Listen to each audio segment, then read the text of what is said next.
我呢度排骨400克，準備醃鹹佢，聽日滾一個鹹排骨苦瓜湯。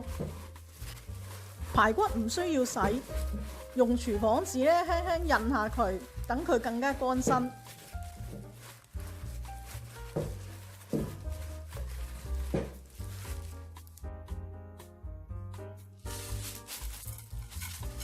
落大約1湯匙嘅粗鹽，咁我哋捽勻佢，盡量令到每一粒排骨咧都好平均地黐到鹽。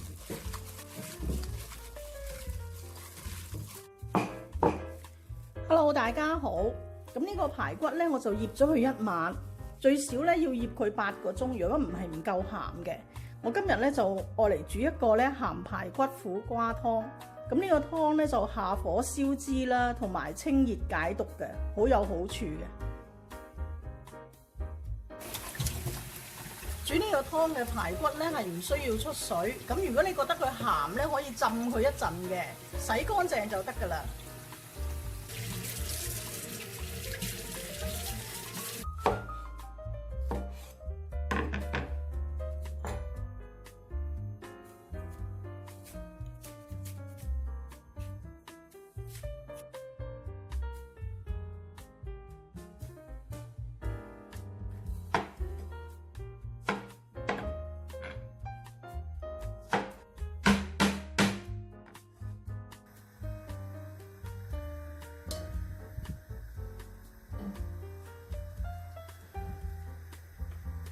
水滾之後咧，就落一片薑，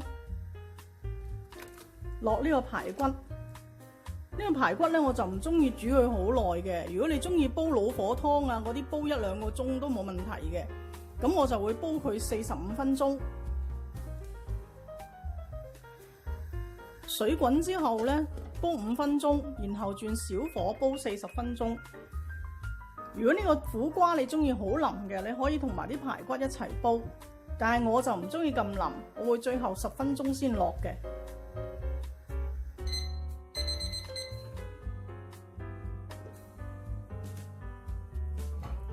呢個湯咧，我就煲咗佢35分鐘，咁我落埋啲苦瓜，再煲多10分鐘。